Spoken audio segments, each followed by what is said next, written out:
మనసు లేని మంత్రగత్తె పార్ట్ 1. ఒకరోజు రాత్రి ఊరిలో ఉరుములు మెరుపులతో కూడిన భారీ గాలివాన వస్తుంటుంది. అయితే అదే గ్రామానికి చెందిన గోపాల్ భార్య అయిన సుజాత గదిలో ప్రసవ వేదన పడుతూ ఉంటుంది. అప్పుడు గది బయట ఉన్న గోపాల్ దేవుని పటానికి దండం పెట్టుకుని క్షేమంగా తనకు బిడ్డ పుట్టాలని కోరుకుంటాడు. మరోవైపు గది లోపల సుజాత నొప్పులతో బాధపడుతుండగా పక్కనే ఒక ముసలి అవ్వ సుజాతకు సులువుగా ప్రసవం రావడానికి సాయపడుతుంది. అలా కొద్ది సమయమైన తరువాత బయట వర్షం తగ్గుతుంది. అప్పుడు గదిలో నుండి ఆ ముసలి అవ్వ బయటకొచ్చి అక్కడే ఉన్న గోపాల్ తల్లితో మాట్లాడుతుంది. పార్వతి ఈసారి కూడా బిడ్డ పుట్టగానే చనిపోయింది. భగవంతుడా, నాకు తెలుసు అదొక నష్టజాతకురాలు. దీంతో మూడో బిడ్డ కూడా ఈ లోకాన్ని చూడకుండా చేసింది అని పార్వతి మాట్లాడుతుండగా అక్కడే ఉన్న గోపాల్ ఆ మాట విని బాధపడతాడు. ఎందుకంటే ఈసారైనా శిశువు ప్రాణాలతో పుడుతుందని అతడు ఆశపడతాడు. నిజానికి గత 2 కాన్పుల్లో కూడా పిల్లలు పుట్టగానే చనిపోతారు.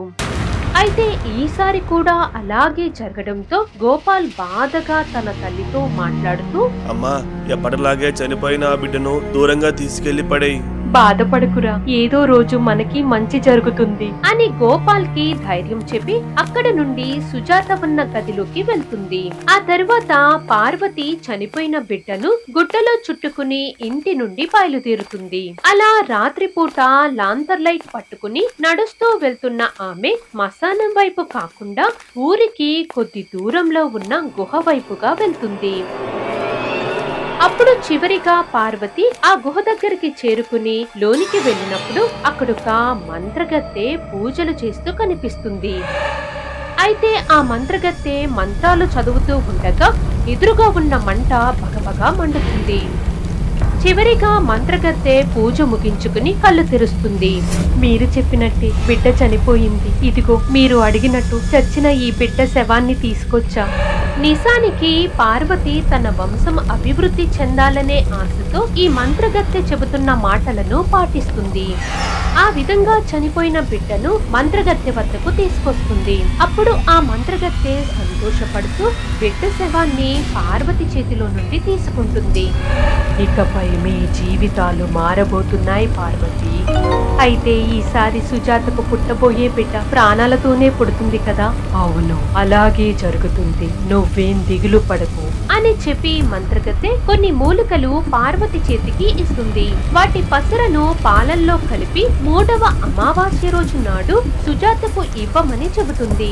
అయితే మంత్రగత్తె మాటలు విన్న పార్వతి చాలా సంతోషపడి ఆ మూలికలను తీసుకుని అక్కడ నుండి బయలుదేరుతుంది. ఆ తరువాత మంత్రగత్తె ఎదురుగా ఉన్న మంటల్లో నుండి హీరా అనే ఒక ప్రేతాత్మను రప్పిస్తుంది.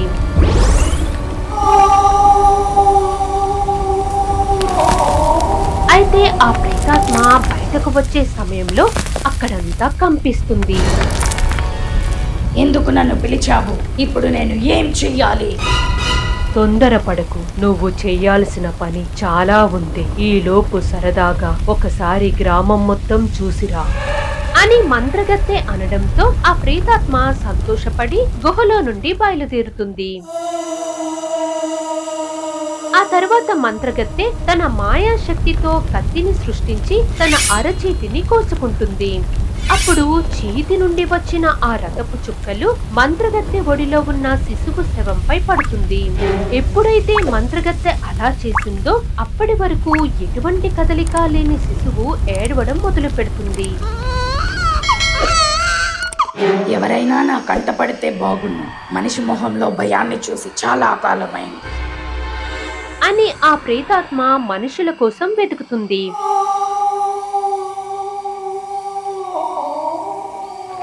అదే సమయంలో రమణ అనే వ్యక్తి ఎరువుల మూటను తన సైకిల్ పై పెట్టుకుని ఇంటికి వెళ్తుంటాడు. అందరూ నిద్రపోయే సమయం కావడంతో బయట ప్రజలు కనిపించరు. అలా సైకిల్ ని నడిపిస్తూ వెళ్తున్న రమణకు ఎవరో తనని చాటుగా వెంబడిస్తున్నట్లు అనుమానం కలుగుతుంది. దాంతో సైకిల్ స్టాండ్ వేసి తన దగ్గరున్న టార్చ్ లైట్ తో చుట్టూ చూస్తుంటాడు. అలా వెతుకుతున్న సమయంలో లైట్ వెలుగులో ప్రేతాత్మను చూస్తాడు. వెంటనే భయంతో చేతిలో ఉన్న టార్చ్ వదిలి అక్కడ నుండి పరిగెడతాడు. అప్పుడు ప్రేతాత్మ వెనకే వెళ్లి పట్టుకుంటుంది. అయితే భయంతో వణికిపోతున్న రమణ తనని ఏమీ చెయ్యొద్దని ప్రాధేయపడతాడు. కానీ ఆ హీరా మాత్రం అతడికి రథం వచ్చేలా కొట్టి అక్కడి నుండి మాయమైపోతుంది. ఇలా రోజులు గడుస్తూ ఉండగా మంత్రగత్తె చెప్పిన గడువు రోజు రానే వచ్చింది. అప్పుడు వంటగదిలో ఉన్న పార్వతి ఆలోచిస్తూ, ఆ మంత్రగత్తె చెప్పినట్టు ఈ రోజే కదా పసరు కలిపిన పాలు ఇవ్వాలి అని పార్వతి వంటగదిలో పాలు కాచి అందులో ఆ మంత్రగత్తె ఇచ్చిన మూలికల పసరును కలుపుతుంది. అలా ఆ గ్లాస్ తీసుకుని సుజాత ఉన్న గదిలోకి వెళ్ళగా అక్కడ ఆమె దిగాలుగా మంచం మీద కూర్చుని ఉంటుంది. నిజానికి బిడ్డ చనిపోయినప్పటి నుండి సుజాత అలానే బాధగా ఉంటుంది. అప్పుడు పార్వతి సుజాత వద్దకొచ్చి, అమ్మా సుజాత, ఇవిగో ఈ పాలు తాగు. వద్దత్తయ్య, నాకు ఆకలిగా లేదు. ఎన్ని రోజులని ఇలాగే ఉంటావు? జరిగిందేదో జరిగిపోయింది, అన్నీ మర్చిపోయి ప్రశాంతంగా ఉండు అని కొన్ని మంచి మాటలు చెప్పి సుజాతతో ఆ పాలు తాగిస్తుంది. అయితే ఈసారి పుట్టబోయే బిడ్డకు ఎటువంటి ప్రమాదం ఉండదని పార్వతి సంతోషపడుతుంది. మరోవైపు గుహలో ఉన్న రాతి విగ్రహం ఎదురుగా ఆ శిశువును ఉంచి మంత్రగత్తె ఏదో ఆలోచిస్తుంది. ఆ సమయంలో హీరా ప్రేతాత్మ ప్రత్యక్షమై మంత్రగత్తెతో మాట్లాడుతుంది. అసలు ఈ శిశువుతో ఏం చేస్తున్నావు? ఇక్కడ ఏం జరుగుతుందో తెలుసుకోవచ్చా? ఇదంతా నా భవిష్యత్ కోసం చేస్తున్నా హీరా. నేను ఒక బిడ్డను కని నా విద్యలన్నీ ఆ బిడ్డకు నేర్పాలనుకుంటున్నా. మరి పార్వతికి మూలికలు దేనికోసం ఇచ్చావు? నా ఆశ నెరవేరాలంటే ఆ సుజాత ఆత్మ నాకు కావాలి. అలా ఆ ఆత్మతో ఈ బిడ్డను నేను పూజించే దేవికి బలి ఇవ్వడంతో తల్లి కావాలనుకునే నా కోరిక తీరుతుంది అని ప్రేతాత్మతో మంత్రగత్తె చెబుతుంది. మరోవైపు పాలు తాగి నిద్రపోతున్న సుజాత మంచం చుట్టూ ఒక కాంతి ఏర్పడి తిరగడం మొదలవుతుంది. అలా తిరుగుతున్న కాంతి మెల్లిగా ఆమె శరీరంలోకి ప్రవేశిస్తుంది. ఇక కాంతి తనలోకి చేరిన కొద్దిసేపటి తర్వాత సుజాత నోటి నుండి రథం కారుతుంది. అదే సమయంలో గుహ వద్ద మంత్రగత్తె బలి కోసం ఏర్పాట్లు చేస్తుంటుంది. హీరా, నువ్వు నాకు సాయం చేయాల్సిన సమయం వచ్చింది. నేను ఇచ్చిన మూలికల పసర వల్ల సుజాత చనిపోయి దెయ్యంగా మారి ఇక్కడికొస్తుంది. అయితే నువ్వు కాసేపు ఆ దెయ్యాన్ని అడ్డుకుంటే నా పని తేలికవుతుంది. ఆ సంగతి నేను చూసుకుంటా. ఇక నువ్వు నీ పనిలో ఉండు అని హీరా ప్రేతాత్మ గుహ బయటకు వెళ్లి నిలబడుతుంది. ప్రేతాత్మ అటూ ఇటూ తిరుగుతున్న సమయంలో సుజాత ఆత్మ అక్కడకు ప్రత్యక్షమవుతుంది. అయితే సుజాత ఆత్మకు ఏమీ అర్థం కాక అయోమయంగా ఉంటుంది. అప్పుడు అక్కడున్న హీరా సుజాత ఆత్మ దగ్గరకొచ్చి, ఏంటి నిద్రపోతున్న నువ్వు ఇక్కడికి ఎలా వచ్చావని ఆలోచిస్తున్నావా? ఎవరు నువ్వు? అసలు నాకేమైంది? నువ్వు చనిపోయావు. మరి కాసేపట్లో నీ ఆత్మను బలివ్వబోతున్నా. అప్పుడే గుహ లోపల నుండి పిల్లాడు ఏడుపు వినిపిస్తుంది. ఆ ఏడ్పు వినగానే సుజాత ఆత్మకు ఏదో తెలియని అనుభూతి కలుగుతుంది. అది గమనించిన హీరా నవ్వుతూ, లోపల ఏడుస్తుంది ఎవరో కాదు, నీ బిడ్డే. ఏంటి, నా బిడ్డ బ్రతికే ఉన్నాడా? అయితే నేను వెంటనే చూడాలి అని సుజాత ఆత్మ ముందుకు వెళ్లబోతుండగా హీరా అడ్డుకుని దూరంగా తోస్తుంది. దాంతో ఇద్దరి మధ్య పోరు మొదలవుతుంది. బిడ్డను చూడాలనే ఆశతో సుజాత ఆత్మ కోపంగా ప్రేతాత్మను ఎదిరిస్తుంది. మరోవైపు గుహలో మంత్రగత్తె విగ్రహం ఎదురుగా నిలబడి మంత్రాలు చదువుతుంటుంది. దేహి, ఇదిగో నా బలిని స్వీకరించి నాకు బిడ్డను ప్రసాదించు అని మంత్రగత్తె పూజలు చేస్తూ అడుగుతుంది. ఇంతలో బయట పోరాడుతున్న ఆత్మలు లోనికి వస్తాయి. కానీ మంత్రగత్తె అదేం పట్టించుకోకుండా పూజలో నిమగ్నమై ఉంటుంది. ఆ సమయంలో విగ్రహం దగ్గర పసిబిడ్డను చూసిన సుజాత ఆత్మ చలించిపోతుంది. ఆ సమయంలో హీరా గట్టిగా కొట్టడంతో సుజాత ఆత్మ కింద పడిపోతుంది. నువ్వు నన్ను ఓడించి నీ బిడ్డను కాపాడుకోలేవు. ఇక ఏమీ చెయ్యలేని స్థితిలో ఉన్న సుజాత ఆత్మకు చుట్టూ ఉండే పంచభూతాలు సాయం చేస్తుందనే విధంగా అక్కడ వెలుగుతున్న మంట నుండి నిప్పు జ్వాల ఎగిరి వచ్చి సుజాతలో కలుస్తుంది. అలానే బయట వీస్తున్న గాలి వల్ల కొన్ని నీటి బిందువులు వచ్చి ఆత్మతో కలుస్తాయి. అప్పుడు సుజాత ఆత్మ శక్తి పొంది తిరిగి లేస్తుంది.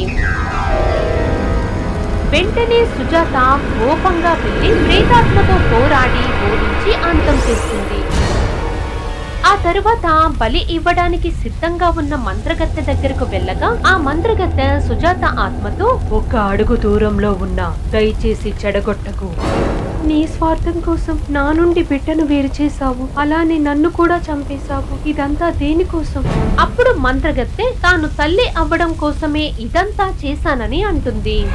అయితే సుజాత ఆత్మ మాత్రం బలి ఇవ్వడానికి ఒప్పుకోదు. అప్పుడు సహనం కోల్పోయిన మంత్రగత్తె కోపంగా అక్కడున్న కత్తితో సుజాత ఆత్మను దాడి చేయబోతుంది.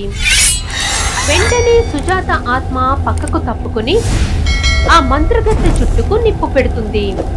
అప్పుడు మంటల్లో కాలుతున్న మంత్రగత్తె, కొన్నేళ్ల తరువాత ఆత్మగా ఉన్న నువ్వు దెయ్యంగా మారుతావు. ఇదే నా శాపం. నా పనికి భంగం కలిగించిన నిన్ను విడిచిపెట్టను. నేను మళ్ళీ తిరిగొస్తా. నీ అంతు చూస్తా. హహహహహహ. మంటల్లో కాలుతున్న మంత్రగత్తె అలా మాట్లాడడం విని సుజాత ఆత్మ ఆశ్చర్యపోతుంది. ఆ తర్వాత కొన్ని క్షణాలకు మంత్రగత్తె అంతమవుతుంది. అప్పుడు సుజాత ఆత్మ తన బిడ్డను ఎత్తుకుని సంతోషపడుతుంది. నేను చనిపోయినా కూడా తల్లిగా నీకు ఏ లోటు రానివ్వను. ఆ రోజు నుండి సుజాత ఆత్మ తన బిడ్డను అదే గుహలో ఉంచి పెంచుతుంది. అయితే ప్రతిరోజు రాత్రిపూట ఊర్లోకి వెళ్లి తన బిడ్డకు కావలసినవి తీసుకొచ్చి పెడుతుంది. ఈ విధంగా కొన్ని ఏళ్లు గడిచిపోతాయి. అలానే ఆ పిల్లాడు అదే గుహలో పెరిగి పెద్దవుతాడు. మరోవైపు గుహలో ఉన్న సుజాత ఆత్మకు గత కొన్ని రోజుల నుండి మంత్రగత్తె చనిపోయే ముందు చెప్పిన మాటలు పదే పదే గుర్తుకొస్తాయి. దాంతో ఎప్పటికైనా ఆ మంత్రగత్తె వల్ల తన బిడ్డకు ప్రమాదమని తల్లి భావిస్తుంది. దాంతో తన బిడ్డ చింటూని తీసుకుని ఆ ఊరి వదిలి వెళ్లిపోతుంది. అయితే చివరిగా ఆ ఆత్మ ఒక పాడుపడిన ఇంటిని గుర్తిస్తుంది. నాన్న చింటూ, ఇకపై మన కొత్త ఇల్లు ఇది. ఇల్లు చాలా బాగుందమ్మా. ఇక్కడైనా మన కోసం ఎవరైనా ఉంటారా? చింటూ అడిగిన ప్రశ్నకు సుజాత ఎటువంటి సమాధానం ఇవ్వకుండా ఆ పాడుపడిన ఇంట్లోకి తన బిడ్డను తీసుకుని వెళ్తుంది. మరిప్పుడు సుజాత ఆత్మ తన బిడ్డకు ఒక మంచి జీవితాన్ని అందించగలదో లేదో చూద్దాం.